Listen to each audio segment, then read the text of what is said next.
Y ahora, para analizar el panorama que se vive en el país debido a la estrategia implementada por el gobierno federal en contra del robo de combustible, saludo con mucho gusto a Edgar Ocampo, analista y consultor en prospectiva y consumo mundial de energía, a Tsayael Torres, columnista de temas energéticos en El Financiero, y a Pablo Zárate, director de información de Pulso Energético. Muy buenas tardes. Hola, ¿qué tal, Elena? Gracias por estar aquí. ¿Cómo estás? Gracias. Muchísimas gracias, sobre todo en estos momentos en los que el tema sigue dando mucho de qué hablar.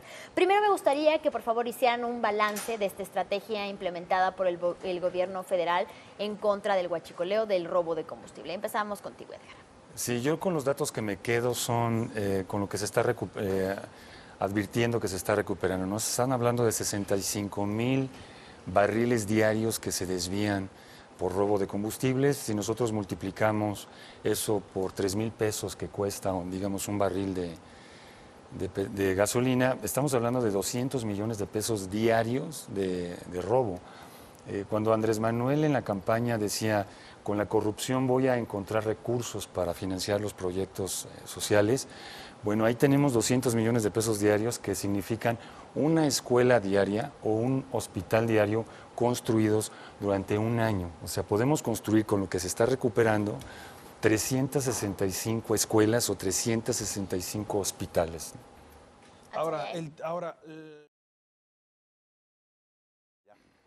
Por otra parte, y por lo que nos dices justamente de que a la par se pueden hacer las dos cosas, yo les preguntaría, ¿son estrategias excluyentes el hecho de que se pueda seguir con esta lucha contra el huachicoleo y a su vez se corrija este desabasto de gasolinas o no son excluyentes? Yo lo que estoy observando es que en los últimos 3 sexenios el incremento de tomas clandestinas ha sido, el aumento ha sido exponencial. Cuando termina la administración de Fox, habían más o menos en números redondos 200 tomas clandestinas identificadas. Entonces, cuando termina, se le entrega así al país, a Calderón. Cuando Calderón termina, entrega 1,500 tomas clandestinas, es decir, casi 10 veces lo que recibió. Y cuando Enrique Peña Nieto termina su sexenio, son 12,000 tomas clandestinas, es decir, casi 10 veces, ¿no? Entonces hay una curva exponencial en el aumento de las tomas clandestinas y aquí podemos reflexionar dos cosas. Si hubieron medidas, fueron totalmente ineficaces, no funcionaron para absolutamente nada porque no se ve ninguna variación en la curva. O podemos prever que no hicieron nada definitivamente, nadie le quería entrar al tema del huachicol, al tema del robo de combustible, porque es un tema que toca la logística de distribución de combustibles, que es uno de los sectores más sensibles de cualquier nación. Te quedas sin combustible, se paraliza el país. Entonces daba miedo entrarle. Yo estoy gratamente sorprendido de la contundencia y la determinación que tienen para entrarle, porque pensábamos que no iban a hacer nada, que iba a ser otro sexenio de huachicoleo. Claro, y en este sentido... Y Edgar, ¿por qué el robo de combustibles es entonces un problema de seguridad? Bueno, antes de contestar a tu pregunta, sí vale la pena decirlo porque este medio frecuentemente es citado a nivel internacional.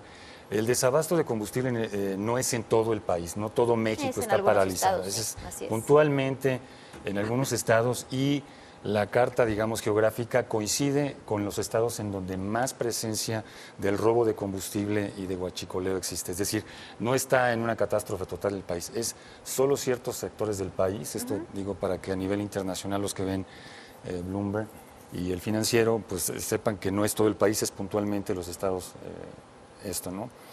Si es una... yo lo llamaría una guerra, ¿eh?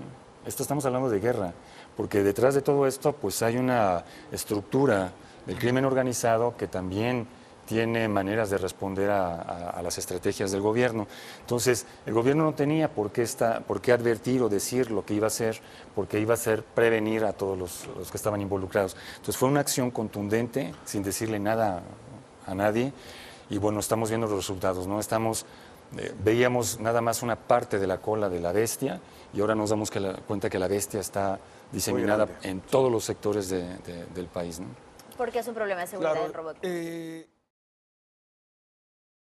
De forma muy breve, las conclusiones serían, ¿este problema será castigado? O sea, ¿podemos confiar ahora mismo con la información que tenemos que el problema del huachicoleo será castigado y eso no será suficiente mientras no recibamos información, como decían, más detallada de qué pasará a mediano y largo plazo? Como dicen, esta estrategia fue inmediata, pero como ciudadano, ¿de qué manera me puedo quedar tranquila para saber que vamos a tener gasolina los siguientes días o que será efectiva esta estrategia sabiendo que la gente, grandes empresarios o gente que ha estado involucrada en este problema realmente van a caer? Sergio, Sí, yo considero que sí.